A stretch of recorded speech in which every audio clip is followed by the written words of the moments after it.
What is going on, guys? It's Colin, and this is episode 24 of Don't Revive Me, Bro, the Battlefield Community Podcast.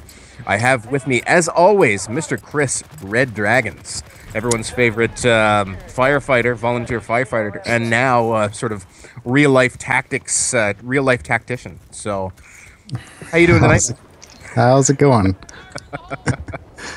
Tonight, the gameplay in the live stream is provided by Jared, aka TyeWebb, the man, and our special guest this evening is Ian Tornay, who is the Battlefield 3 community manager for EA Games. So we've talked in the past to Jinto. He is the community manager for DICE. Ian is with EA. So how you doing this evening? Doing very well. Thanks for having me on. Thank you for coming. Yeah. So you're kind of new to our little community. Do you mind telling us a little bit about yourself and how you got started with EA? Sure. So, I mean, I'm new to being a community manager for the Battlefield community. I don't know that I'd say I'm not.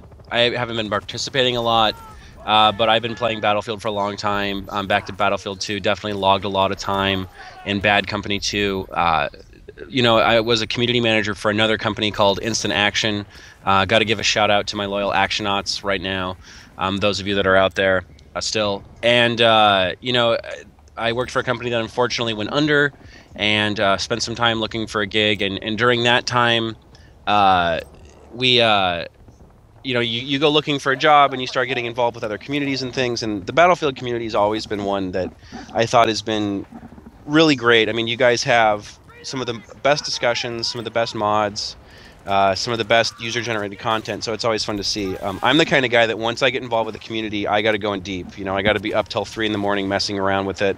So I do a lot more lurking than I do posting, but I'm definitely not a stranger to the Battlefield community and the Battlefield community circuit.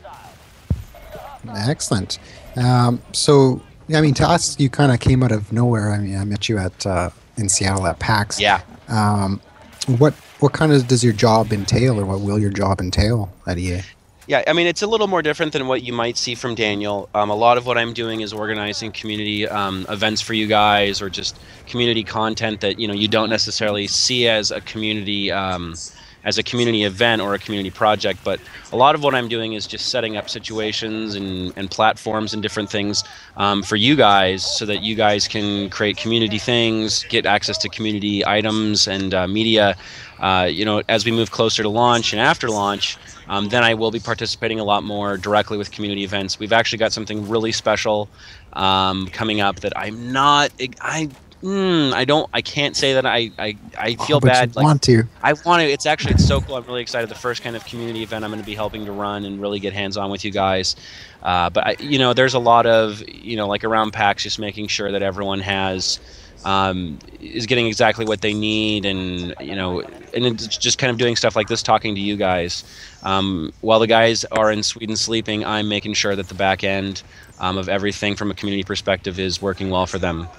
Which, of course, I'm not alone in that. Everyone knows CSON, and he does something pretty similar down in LA, and he's awesome too. So, yeah, he really is. They're both pretty funny guys. If anybody goes on in the Battlefield 3 subreddit on Reddit, they'll kind of see your posts and answering people in rage faces and stuff like that. It's pretty funny. So. That's the secret. I speak meme. I'm fluent. I speak fluent memeish.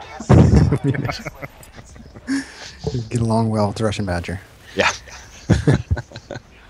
Right on. So I know I've kind of checked out your blog and all the funny stuff you post there, and you've got pictures of all your huge gaming collection. You mentioned a little bit about. Yeah, it's massive. You mentioned a little bit about Battlefield 2, playing that. What's kind of your gaming history? First-person shooters, or kind of everything?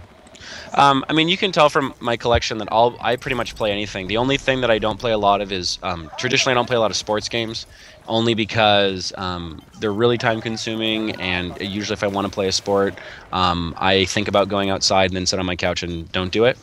So, but I really like to play anything. But, my wheelhouse for online competitive multiplayer is first-person shooter. It was a lot. I played a lot of Battlefield 2. When it kind of at the height of my PC gaming career, as I worked for Instant Action, and we were really focused. When you kind of work exclusively with the PC platform, you go home, you don't want to sit in front of a PC necessarily. So I played a lot more. Kind of shifted over to a console focus. I'm kind of in between right now, but during my console focus, Battlefield Bad Company 2 is really where it was at. And I'm definitely not ashamed to say that there's some Call of Duty and some Halo in there too. I think that Battlefield is my favorite franchise, but there's absolutely nothing wrong with the other two, and they've been great experiences and great ways to learn about community. I think many of us shoulder the same shame. So yeah, But every once in a while you got to break free, and you got to do some single player. You got to pop in a Final Fantasy, or my personal preference is the Suikoden series. If you're going to do an RPG, when I was unemployed and I was really walling in my pit of self-loathing, I was playing WoW, and and I'm also a huge fan of anything quirky. I'm a huge Katamari fan. One of my favorite games of all time is a game called Rising Zan, the Samurai Gunman. So really anything quirky always catches my eye. But I'll play just about anything. I love video games. Yeah, that sounds pretty good. I can definitely tell you love video games. If anybody else has checked out his blog, he's got, was it 2 or 3 shelves? Absolutely packed full. A couple arcades there I saw too. Yeah, I used to have 3. I have a couple of coin op arcade cabinets, and I have a Neo Geo 2-slot. I have a Sega Naomi Marvel vs. Capcom 2, and I had a Tetris machine, but when I moved, I logistically couldn't move all 3, so I had to pick one of my children to abandon. Oh, I know, it was pretty brutal. Yeah. A lot of crying. I can't imagine. So what's what would be your most prized possession out of all those? Ooh, I mean, having the cabinets is it's something that I was a little I don't know if you probably have watched Ninja Turtles the movie, but when they pull that kid aside into the Foot Clan and there's like a skateboard ramp and they have their own arcade, like that in my mind was the coolest thing ever. So I knew that I either needed to have an indoor skateboard ramp or arcade cabinets. And they're actually, because of the unfortunate kind of demise of the United States arcade scene, relatively speaking, you can get them for pretty cheap. I got mine for about $400 a pop, which is not an insignificant amount of money, but it's a lot lower than the thousands that you could have expected to spend in the past. I'm really proud of those. I have really excellent copies of all the Suikoden games. Like I said, I've got some rare PlayStation titles, Rising Zan, Samurai Gunman. I've got a copy of Einhander in excellent condition. And then I also have got some video game art that I've collected. Like I'll just see something on a Kickstarter campaign where a guy's like, I'm gonna make 100 prints of this kind of cool kitschy art, video game art, and I usually try to get involved with that. I like to encourage artists, and I think it's really fun to own something that's kind of unique and video game related. So I've got a few things that I'm pretty proud of, but I think at this point when you own enough games, it's kind of the overall collection becomes your baby. For sure. So I was reading this one off of our show notes, and I was very interested. So if you had to do one type of tobacco chew for the rest of your life, what would it be? This is a special request question from Mr. Matros. Oh, I don't doubt that. Hi, Daniel. Yeah, no, I am not a habitual tobacco user, and Daniel, who is from Sweden, informed me that the fine people of the nether region of Europe enjoy using a product called snus, which is basically, from as I understand it, and I'll probably get this wrong, a kind of shredded, pulverized form of chewing tobacco in a microfiber mesh packet that you shove next to your lip. Upon inserting it into your face, you become violently ill, and everything tastes like 7 flavors of ass. So other than that, it's a great experience. Almost witnessed you upchuck on the PAX event there. Well, Daniel's like, oh no, it's gonna get better. It's like he's like, how long have you had it in? I'm like, Daniel, I'm dying. It's been a minute. He's like, oh no, just wait. It'll get more intense. I'm like, oh good. Yeah, perfect. He kept telling you to get you drunker too. So yeah. No, that was a feature. Yeah, I mean, as far as the stereotype of European indulgence and hedonism, I don't think Daniel fails to disappoint. But it was really cool to meet him. He's for anyone that hasn't, he's a very fun, friendly person, and snooze aside, it was a pleasure. So wonderful. Yeah. So we discussed how I was going to word this next question, because I'm going to jump right to it. Go for it. So when's the fucking beta? And I'm out. No. Yeah. Anyway, good Cease's night, in the guys. chat too, so you know if you're gonna drop anything, he's probably gonna. Yeah. I mean, I think here's the thing with the beta. And in saying that, I think anyone that's listening has figured out that I'm not going to be giving a date right now. Yeah. I mean, so here's the deal: is that first of all, the beta is going to be when the beta is going to be, and me telling you when it's going to be is not going to make that date come any sooner. If you're trying to, if you have such a large gaming schedule, or such a tight packed social schedule that you need to carve out some time for a video game beta, first of all, I salute you. But second of all, priorities. That being said, I think that I'm lucky to be part of a community, and we're all lucky to be part of a community where the excitement for the preview for a game for like a beta is so fever pitch, and it's really fun to be excited with people like that. But at the same time, we look at that and we see that everyone's so excited, everyone has an expectation, and we need to honor that, and we need to make sure that the beta that we deliver is delivered on time, that it's consistent with your expectations, that we're in a position to gather information from it that's relevant, and will improve the final product of the game. And that it's an experience that will live up to the expectations that you guys have displayed to us by flooding my Twitter feed every day for hours at a time. And I think that the Battlefield community is tight knit and it's large, but the sheer vastness of it is reflective of how much work goes into this game, how many moving parts there are just from a community perspective. And if you look at then you look into publishing and producing, there's a lot of moving parts and there's a lot of people, and it's not easy to coordinate these things across an ocean. And we just want to make sure that when we do give you guys a date, that we're absolutely positive we can deliver on it, and that it's going to be reflective of something that you guys are going to be proud to be a part of. So I'm sorry, I completely get it. You guys want a date of a date of a date, and I could not, again, I want to reiterate, I could not be more proud and more happy to be working with a community that's so passionate. But we just need you guys to be a little more patient. We're not holding out on you. We're not playing with you, despite what Daniel says. Like I said, he likes to have a good time. We're trying to just make sure that we can deliver, and that's kind of it. Well, and that's exactly it. I mean, it'd be, it's bad enough now. People are getting all upset about not having a date, but if you set a date and then it passed, right? And let's say hypothetically that I say that it's on the 35th of September, and see what I've done there is now you can't claim that that's what I said, because that's not a real date. Let's say I said it was on the 35th of September. That does not change when it's going to happen. And if I said it was tomorrow, and I'm definitely not saying it's tomorrow, by the way, that what would that change? So I think that's kind of the thing. Someone has done the math, and that turns out to be October 25th. No, please, God, what have I done? No, I mean, I'm definitely not going to name a date. Any date that I speculate on, I just, I have to put this out there, which is kind of inconvenient. But I have to put out that any date that I do mention as part of a hypothetical is definitely not the beta date. Nor does it allude to a beta date. And all of you that are going, this is a puzzle, I should count the number of characters that he's used in the next word. And I see that he's paused for 14 seconds, which means that if I triangulate where the stars are this evening, that I can... No, I'm not throwing out hints. But we are respectful of the fact that some of you guys want to plan ahead. Some of you guys are trying to build machines. Some of you guys are logistically trying to get your group together of friends. And we are trying to be as respectful of that. We are going to tell you out as far ahead as we can.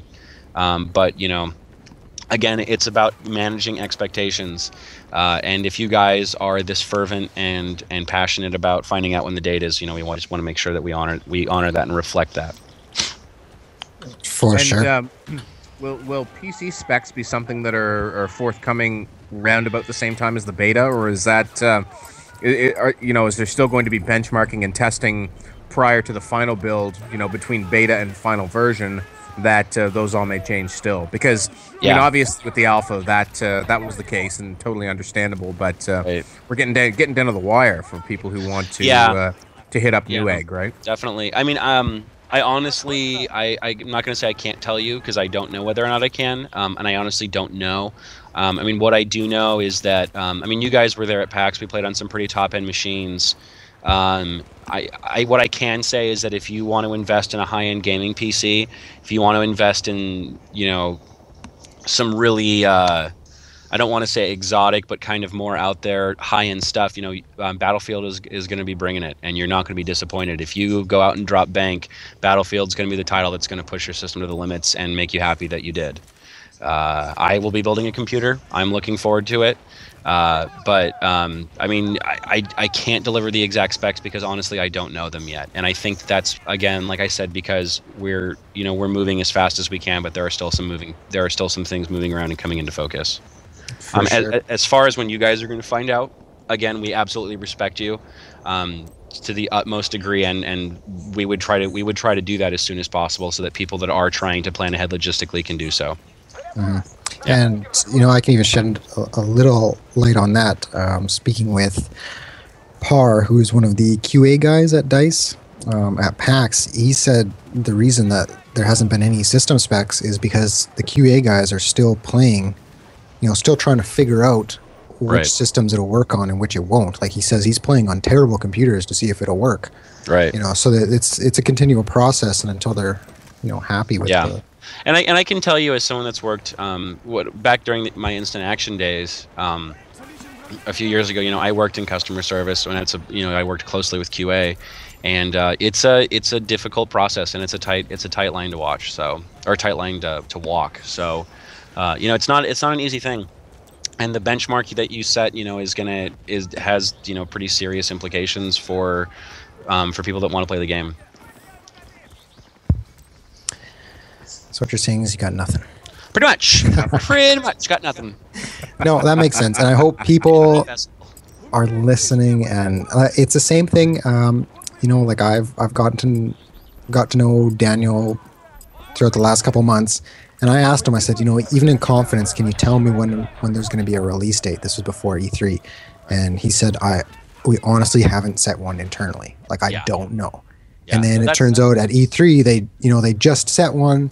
It was announced there. Like, that was kind of, you know, it seemed to me like kind of a last minute thing, making sure they got all the ducks in order before they announced something and have to push it back. So sure. I mean, I obviously can't comment on that because I wasn't a part of the team yet. But what I can tell you is, like I said, you know, it's all about our discussions that we have when we have discussions about these kinds of things are not, okay, you know, when is the date? When do we tell them? The discussions are, okay, when's the date? And then as soon as we get that nailed down, it's then it's a couple of rounds of, are we sure? Are we positive? Yes. Are we sure? Are we positive? Yes. Are we sure? Are we positive? Yes. And then we message it out as soon as we're able to do so in a consistent and you know, just solid manner. So, you know, we're not. I understand. I mean, I've seen some pretty interesting theories, and some people that, you know, should definitely be marketing executives from the '80s because of their disposition for doing evil things. But, you know, we are not. We're honestly not playing games. We're honestly not trying to draw anything out. We're just trying to sort everything. There's a lot of moving parts. There's a lot of people, and it's a pretty huge undertaking. Yeah, it definitely sounds like it. So, you know, I'm not sure if you'll know this offhand or not. Sure. This will be more geared towards the YouTube community. Do you know if there's going to be an NDA on footage from the beta at all? Ooh, now that I do know. Whether or not I can tell you.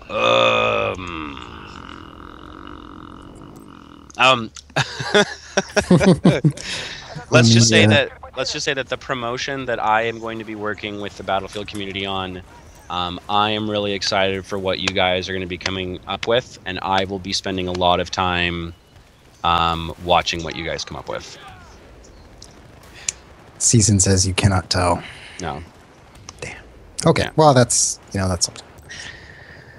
Okay. Well, you know, that's a positive way to dance around the issue. So let us know as soon as you can. Yeah, you can tell us. Yeah, that is something that I'll tell you what I will. Here's what I will do.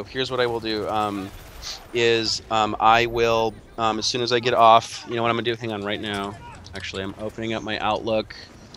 Okay, Daniel. Matra. Okay, there we go, Daniel. I'll recite his email address so everyone can spam him.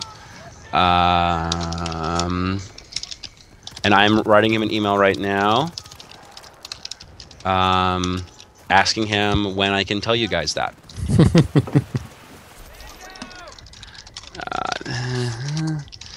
Can you hear me type? Here, I'm going to get in. This is real life typing. You're typing very fast. It almost sounds fake, actually. I'm actually just hammering my hands on the keyboard. I'm in a car. I'm driving.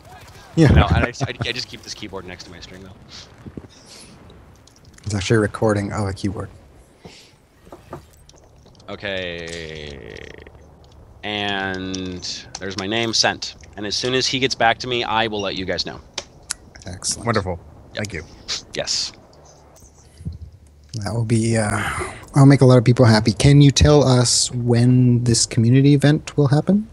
I can't. It's going to be involved with directly with the beta, though. Oh, okay. So no. Yeah. Well, that's okay. We're getting a little off our questions. What do but, you, you know, what do you guys smoke? I'll tell you that. Right on. So after release, what will be your role? After release, you know, it's that. Then it'll be a lot more of you know, things revolving around competitions, finding the content that, you know, users are creating. You know, I think that's one of my favorite things about video game as a medium is that when you put a video game out, which is a huge creative endeavor, it's shocking what users and people come back with that is in turn even more creative and even more intriguing. So I'll be looking for things like that, helping to organize events, hopefully, you know, doing things like getting you guys hookups with our partners, you know, NVIDIA, maybe Gunners, who knows, trying to get you guys hookups and some fat loot for tournaments, things like that. I'm also going to just be making sure that from a community perspective, you guys have a place to go and a place to enjoy yourselves and share all the content. I will also be shooting many of you and owning you, so look forward to that. little stab and grab on the dog tags. Stab and grab, yeah. That will be something to look forward to. Yeah.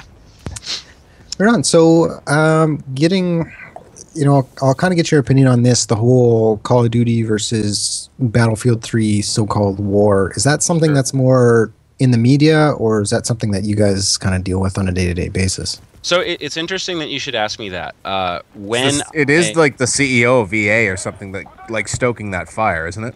Well, I mean, I mean, internally, you know, it is something that's existent. But you know, so funny enough, like I said, you know, I was looking for a job for quite a while, and back in November, right when I first entered the job market, which is a fancy way of saying I got laid off, I did actually interview with Sledgehammer for the spot of Call of Duty Community Manager.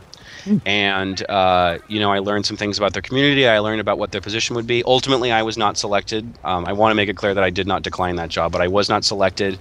And, you know, I was talking to some friends, and they say, yeah, but, you know, are you really disappointed? And I, you know, I was, because it'd be a cool job. But as far as the community goes, I think Call of Duty is a good game, and I will most likely be buying Modern Warfare 3 and playing that as well. But, you know, I've got to say that as a community, I've enjoyed the Battlefield community a lot more. I enjoy just myself when I'm playing Battlefield a lot more. So when I was approached by EA as a prospective hire for the Battlefield position, I was completely elated. I had no, like, the reservations that I had regarding, you know, the COD community and kind of its reputation for being a little more frat house and a little more a lot less inviting.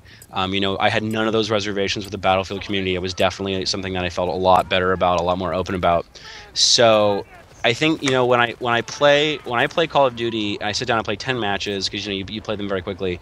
If I don't win, or, you know, like, something happens, you know, out of 10 matches, I might only enjoy 2 for the night, and I walk away feeling, you know, pretty shitty. Battlefield, I might play 2 matches, and even if I don't win, you know, just if it's a good game, if the Battlefield's evolving, if both teams are playing full out, you know, I'm still enjoying myself. So from that perspective, I think that Battlefield is a better community. I think it's a more enjoyable game. I'm much happier to be working on Battlefield. I do wish the guys at Sledgehammer all the best of luck. They're good guys. They've got a lot of talent going on. But I think we're making something really compelling, really new. I've seen things playing with the game, playing with other people, that just the subtlety and the craftsmanship behind this game is amazing.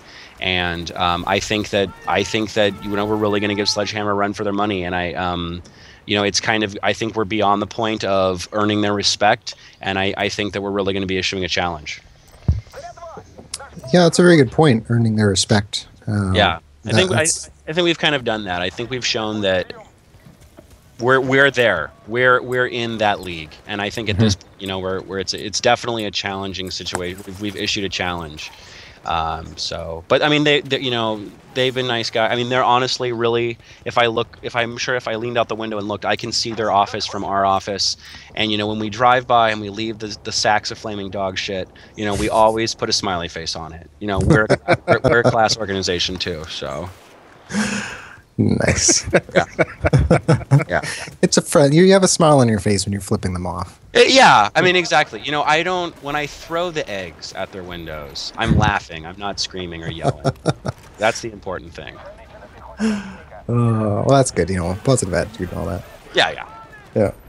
What do you think? What do you think Battlefield 3 needs to do to beat Modern Warfare 3? I'm using air quotes on the word "beat." Yeah, because it really. I think Modern Warfare has come into kind of being traditional, right? I mean, it has a canon, it has a feel.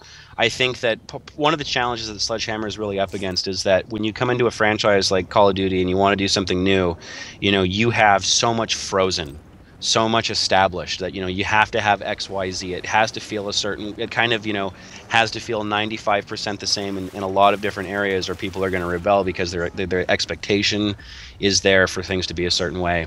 I think Battlefield, with having such a varied history, just the differences between 2142, 1943, and Bad Company 2. I mean, hell, even just the differences between Bad Company 2 and Battlefield 2, which on the surface seem like really similar titles, but when you dig down deep, and especially if you talk to aficionados, you realize that they're not, so similar.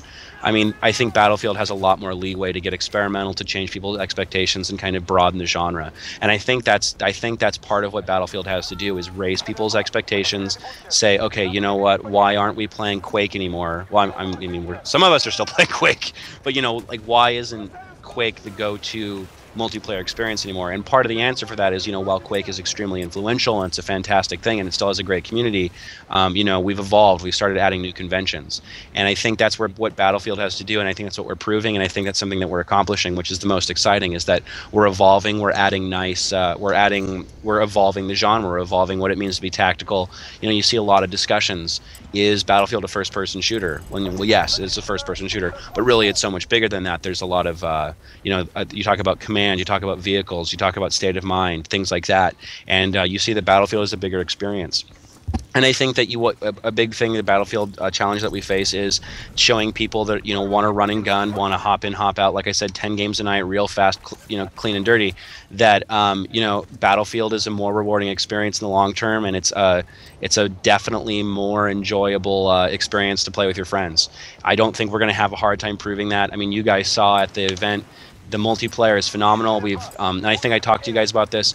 DICE has incorporated things that are so subtle, and the craftsmanship is of such a high caliber that encourage you to participate in multiplayer matches in a way that's cooperative, that you may not even realize. And the push that we're going to be putting in to make people participate cooperatively, rewarding people for playing cooperatively, and the enjoyability that comes from playing cooperatively, we've set that bar really high, and I think we're going to hit it. And I think that ultimately that's what's going to do it. Is I think people are kind of done with the solo run and gun, what's my kill to death ratio, and there's a group of people that are looking for the next thing, which is, how do I win as a team? How do I accomplish something strategic? How do I do something that's a little more just grandiose? And I think that we're accomplishing that. So that's really exciting. Yeah, it's it really seems the difference between communities are starting to diminish a bit. Like the Call of Duty people coming over to Battlefield 3 already seems to have a big effect on what people are interested in. So definitely. Well, I mean, you have to look at it from two perspectives, right? There's the gamer perspective, where people are actually looking for, what's the most compelling game to play? What's the most immersive experience? What am I going to enjoy the most?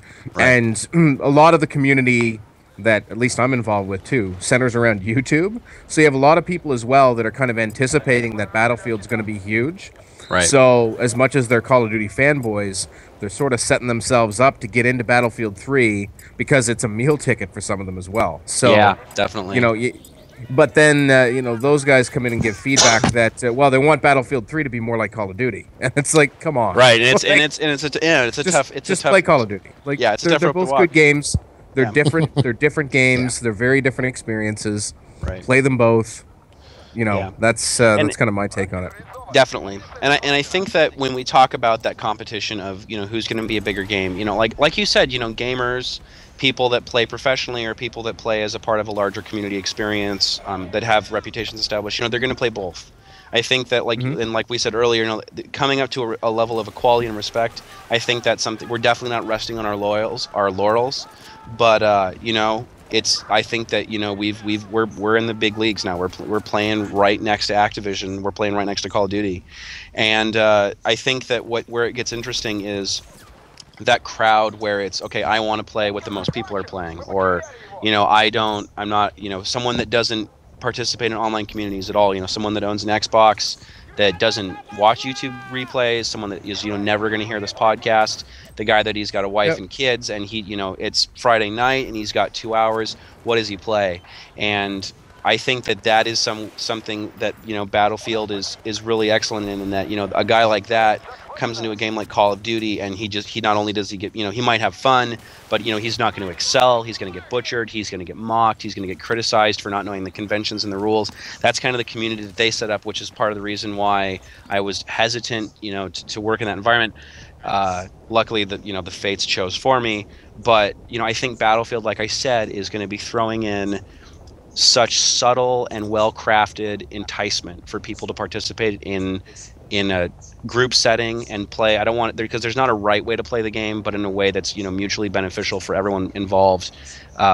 Battlefield encourages that so well, and it's such a good experience for that, you know, I think that it's going to be a compelling offering where, you know, when the guy walks in to his friends in the break room and says, hey, I'm going to go pick up COD this evening, they're like, yeah, you know, maybe pick up Battlefield because we've been having a lot more fun with that. And he's like, really? Because I heard that, you know, like, we've always played Call of Duty. And it's like, well, yeah, but, you know, we're going to play this now instead. You know, I think that we're in a position to do that, and that when that guy comes in, he's going to have a good time, even if he's a beginner. And Battlefield can seem like something really intimidating and daunting, but that's not necessarily going to be the case this time around.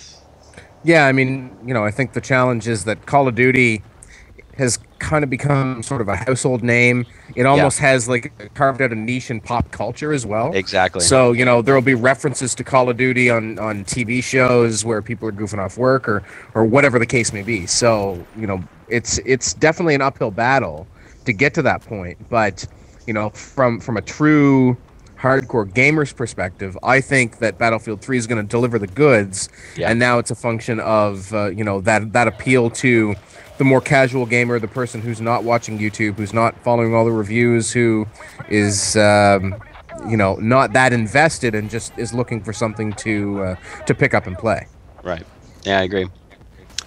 It's gonna be interesting to see where it shakes down, but I think that the other thing too is, you know, we're adding game modes, we're adding, you know, different levels, different play types and things, that it's gonna be as accessible or as hardcore as you're comfortable with, and it's something that the game, I think, is going to help adjust with you on the fly. So it's just exciting. It's, you know, the more people we can reach, the more play styles we can get involved, and like you said, the more culturally relevant we can be as a community manager. What's exciting about that to me is you guys that have been putting effort. You know, the guys that are hounding me every day for a beta day, you guys that do things like this, you know, you get rewarded, you know, maybe even the most, in that the hard work you've been putting in, being great Battlefield fans, you know, you guys become in turn culturally relevant, very important, and you know, you garner that much more respect online, which as a community manager, that's kind of my prime objective. For sure. So what do you think? You know, what's the number one obstacle to Battlefield 3's success? Dinosaurs. Dinosaurs? Yeah. They're crafty. They're large. They eat meat. You're made of meat. You know, I don't know. Yeah. I think that. Oh, that's a really good question. I mean, it's because in my mind, I think we've done such a good job of addressing those obstacles, differentiating ourselves from Call of Duty. I think we've done that, if not only with graphics, I mean, the Frostbite 2 engine is gorgeous. There's just no other way to put it. Like, every time I see it, it looks better. I work here, it blows my mind. There's that. Differentiating ourselves in terms of the single player campaign. I think that what we've seen from Thunder Run, what we've seen, some of the stuff that you guys are going to be seeing coming up, that's amazing. It's definitely more gritty experience. It's definitely more realistic experience. It's a little less arcadey, and I think that that's something that people are kind of ready for. Maybe might enjoy some more. Differentiating ourselves from the multiplayer, I mean, that speaks for itself. I think that the number one thing that we need to get across to people, this is a story that I've been telling to a lot of people, is I had a friend that we went to school together, we were roommates, and when Halo 3 came out, we played the shit out of Halo 3. When Call of Duty Modern Warfare came out, we dropped Halo, started playing Call of Duty. That was the thing, and we were always trying to play the thing on the edge. And he went to the P, and when he graduated, ended up going to the Peace Corps. I got in the video games industry, and so he was gone for about 2 years, and he came back and he said, okay, what did I miss? What do I need to play? What did I miss? Because he was down in Guyana, which, for those of you who don't know, is a very beautiful but impoverished place in South America where they don't have Xboxes, or a PC that isn't used as a word processor, and so I said, oh, okay, here's because he's a big COD guy, and he's a big Halo guy. And he was never a big PC guy, so he never really hit the Battlefield stride. And I think, with Bad Company 2 and Bad Company 1, Battlefield definitely, in 1943, Battlefield kind of made more of an ingress into the console market, became a little more prevalent there. But he wasn't around for that. So, put in Halo, he's like, oh yeah, this is fun, and, very polished, and they took it up a notch here, and I like what they've done. Put in, Modern Warfare 2, he was like, yeah, I guess, it's fine, it's pretty fun, everything. Put in Battlefield, and it was such a different experience for him. People that have never played anything besides Modern Warfare or Halo, Battlefield is such a different experience. But when it just takes one or two sentences where you say, stop worrying so much about your kill-death ratio, or no, there's an objective. You just say, it's not about, killing as fast as you can. It's about an objective. And what you do, it was fascinating to watch, because watching him adjust his play style, watching the way that he approached maps, watching the way that he approached combat, kind of change as he figured it out. A veteran first-person shooter player, watching him change and just adapt on the fly. Basically 2 years of gaming happening over 20 minutes was absolutely fascinating.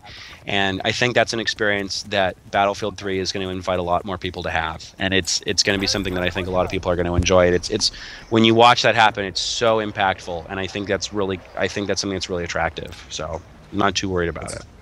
That's awesome.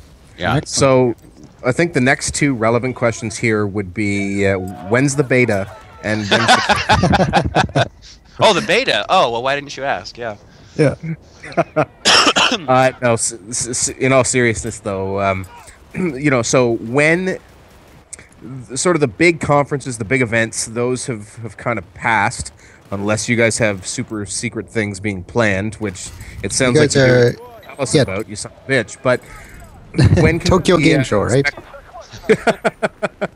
So when can we expect to see more? So beta's not necessarily forthcoming, but when will we see more stuff?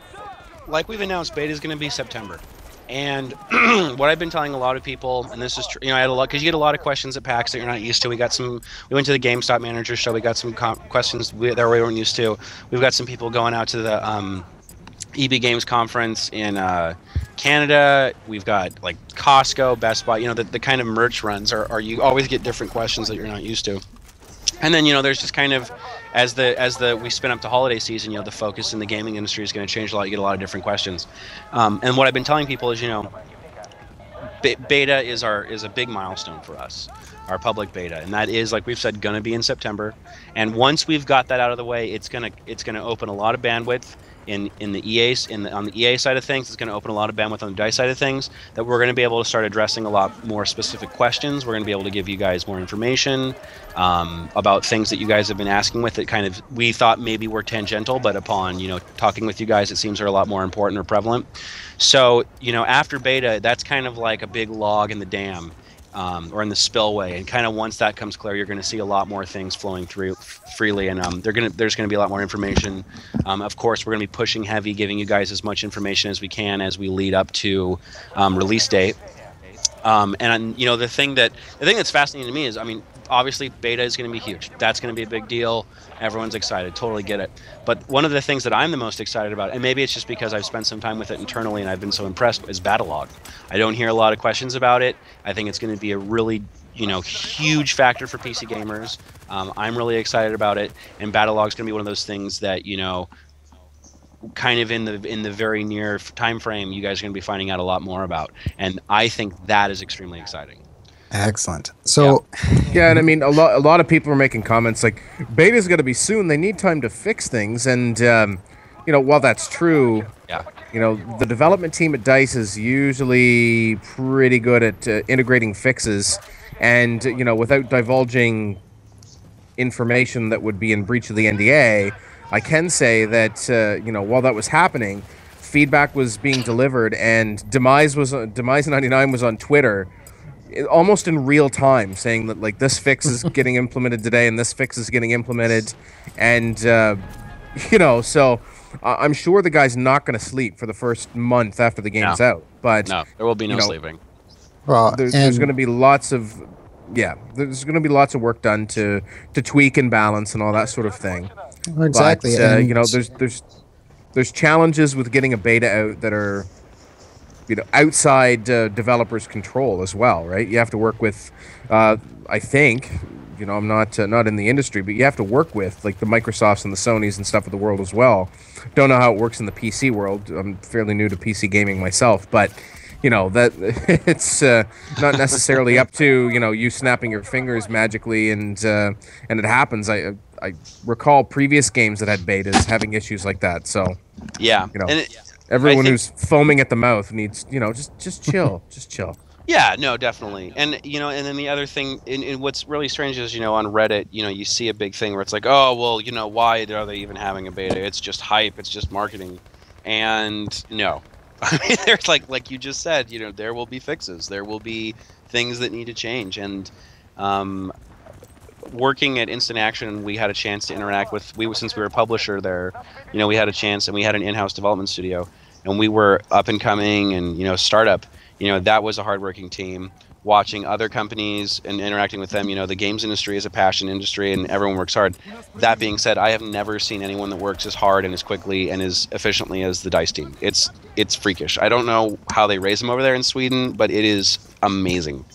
Socialism. I think it's the snooze. I think, honestly, it's the snooze. It's probably the snooze and whatever energy drinks they have going on. Yeah, there, well, so. I think they show up in the morning and they open the door and they put the snooze in their mouth and they say, you can spit this out once you fix 10 bugs. And then they throw them in a room, they turn the dubstep all the way up, and then that, I think, is incentive enough to bust your ass. I'm fairly sure that's how they accomplish it. Yeah, and you know, to touch on your topic, Colin, you're saying about how, you know, the bug fixes, if the community finds major bugs in the beta and the public beta, like multiplayer games these days, like, it's very rare that games don't have day one patches. So to be able to throw that into a day one patch isn't, you know, a super big deal. And if it's obviously game breaking, that's obviously going to be a priority. So for all people using that excuse where, oh, we'll only have, you know, DICE will only have 2 weeks to patch all the bugs. Well, I mean, that's what the Yeah. I mean, is the game going to be absolutely 100% perfect to, you know, the most stringent connoisseurs on day one? No. Are they going to patch things after day one? Yes. Like, it's all good. Or maybe I just said bad and go, you know, fuck you. It is perfect day one. Going, your voice is going a little crazy there, Colin. Yeah, you got a little Cybertron. It was kind of entertaining. I liked it. Yeah, that was the sound of the sound. Actually, turn that on. So. Oh, you're kind of breaking up a little bit. All right, I'll try and figure out what's going on. You guys carry on. Okay. So I know you mentioned before a little bit about the you know, the Battlefield community and stuff like that. How do you want to see people contribute to the community as a whole? Yeah. I mean, Battlefield is going to be so huge, and there's so many different ways to play. You know, honestly, I think the best thing that people can do, and people forget that they can do this, it seems so small and insignificant. But you know, if you've got a way that you like to play, if you see something that you think is successful, you know, just throw it up. You know, even if you don't have fraps, if you don't know how to take a screenshot, you know, just go on Twitter and say, hey, I found a hidey hole on this map, and I like to go in there and pop people. Or, oh, you know, hey, I find that when I stay between, you know, the second and third wheel, or the, you know, on the tread on this tank, that I get, you know, get really good. Just, you know, anything you can do to throw out there and push the way that people play, because I think that's the most exciting thing to me about online multiplayer, especially PC gaming, especially Battlefield, is, you know, people come up with a strategy, and then you know, almost the instant, oh, you know, that's OP, oh, that's broken, you gotta nerf that. You know, someone comes up with a counter strategy on their own, and just the more you can get involved with that, the more you can just get involved with posting strategies the way you like to play. That's huge. As a community, for me personally, I love to see remix videos. I love wallpapers. I love music. We had the guy that I think he does the theme for you guys, did the dubstep remix for the Battlefield theme. I mean, stuff like that. Yeah, JDE Koi, or JDEKOY, John Cook on Twitter. You know, that dubstep remix he dropped is just amazing, and stuff like that. The fact that, you know, we can put out something that is artistic and creative that in turn inspires other people, that's probably my absolute favorite, just kind of personally. But then, you know, you have people like one of our good fans that we met at PAX, Tina, who has a kick-ass Battlefield cosplay outfit. And, you know, Battlefield is not necessarily what you'd think would inspire cosplay, but she brought it. And, you know, just, I think, you know, if you get an inkling to do something, you know, don't double clutch and say, oh, well, that's dumb, or oh, I'm gonna get shouted down, or oh, that's too time consuming. You know, put the effort in, throw it out there, and, you know, if I see it, I'm gonna shout it from the mountaintops, because I love to get people involved, and I love to take people that are putting effort in and make them feel special. So really, anything that you can do that makes you feel good about the way that you play the game, or makes you feel just a little more connected, I say do it, and that's the way to go.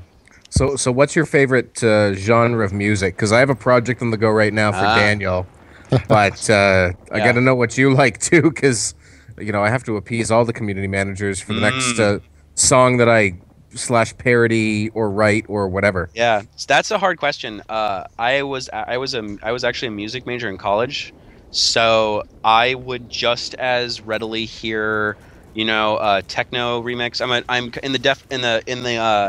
in the techno vein. I'm more of an electronica fan, more of like a Daft Punk kind of style fan, a little more melodic, a little more thematic. But I would just as, you know, easily love to hear a 4-piece jazz combo, you know, pull things apart and kind of expound in solo over changes. Which is not to say that I would not love to just hear, you know, there's that dude on YouTube with the death metal hair that just shreds it out. But if I had to pick one way, if I could get like a 16-bit or an 8-bit chiptune remix, I would be such a happy camper. Colin's making notes right now. Yes. Furiously scribbling. Let's see. Yeah. So we talked about, you know, when you expect more news or trailers, and you know, obviously no specific dates. Do you know, I guess I won't ask when, but do you know if we can expect some console multiplayer footage at all? I don't. I don't know, honestly. That is kind of some. See, it's interesting to talk to you guys, because that's not necessarily a perspective that I think about things from. So talking to you guys is a great way to kind of broaden the way I think about things. So I'll make a note about that and see if I can scoop some up for you guys. I mean, what I do know is the 360 people have felt kind of shafted. I don't really know why. There were rumors that, you know, it wasn't going to come to 360, and then it was going to be late to 360, and then 360 is going to left out of the beta. And remember, I see all these 360 rumors flying around. You know, Jets are going to be on the PlayStation, but not the 360. All these rumors flying around. There's going to be equal and, you know, dedicated love for both consoles. PC is going to be its own special experience, but it's going to be equally enjoyable whether you're a console gamer or a PC gamer. I'll be buying it and playing it for both. As far as actual footage goes, I plain out just don't know, and I will look into that for you. Great, we appreciate it. Do you kind of deal with that, or is there separate? Because you're more. I'm trying to explain to people.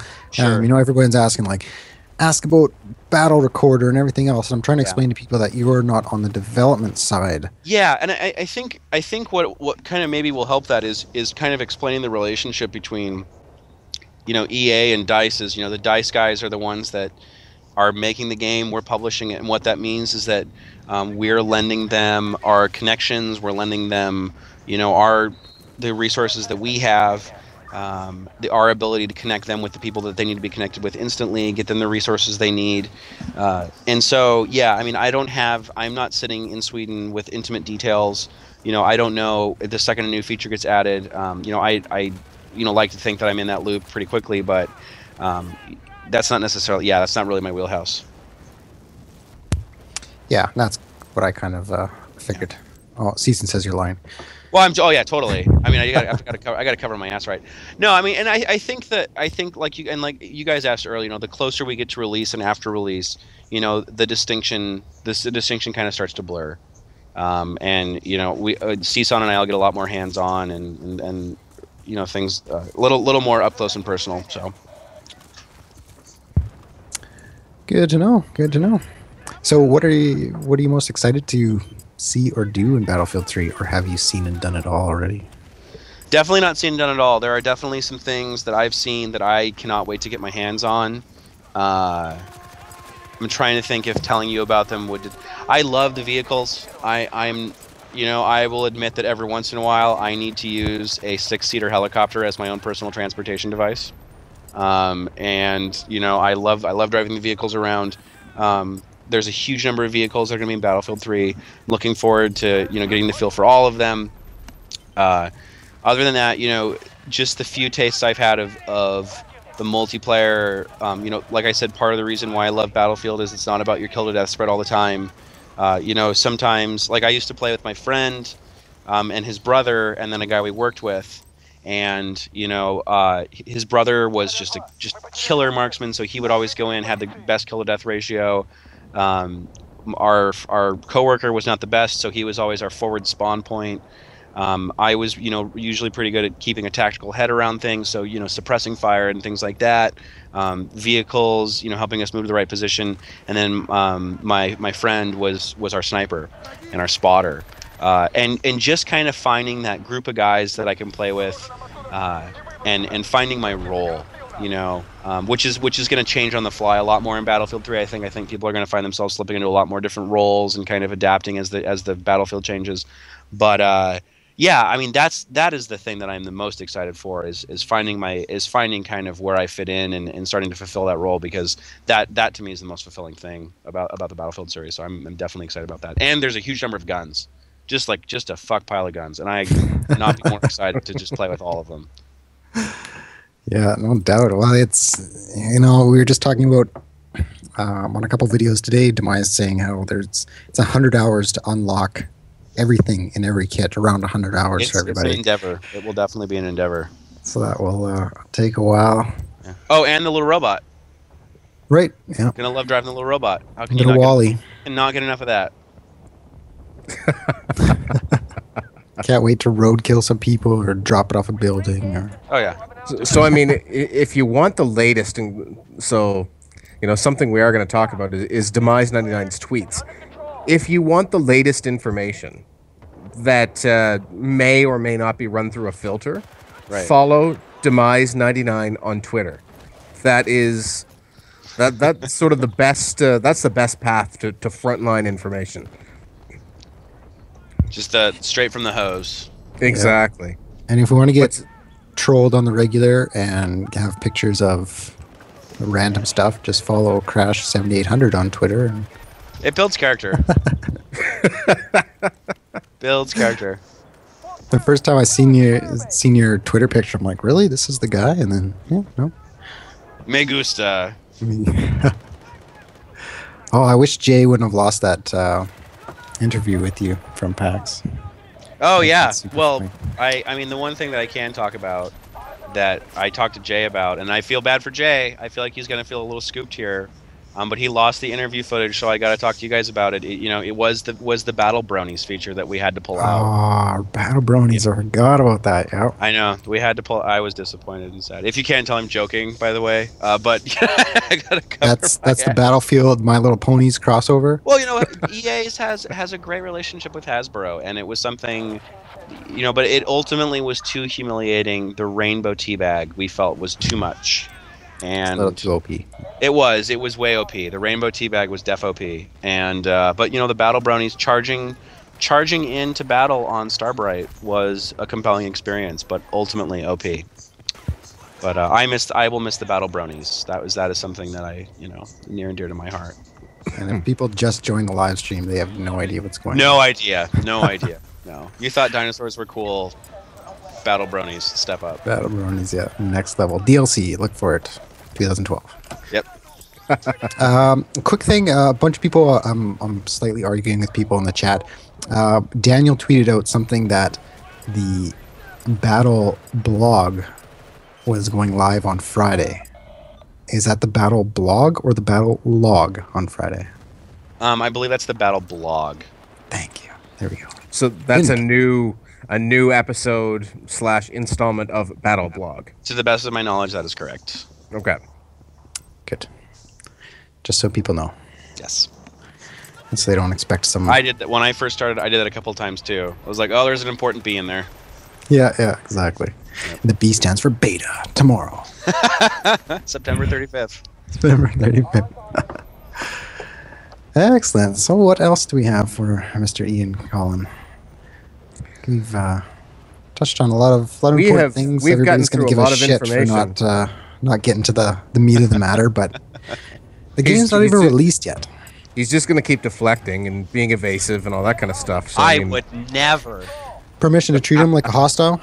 Hostile witness. Motion granted. Oh, God. When's the fucking beta? Hey, man, when I play Street Fighter, I play Geef. I can turtle like no one's business, so bring it. Come at me, bro. How many tables can you flip in 30 seconds? That's 20. I can flip 20 or your meal is free. Your meal is free. Excellent.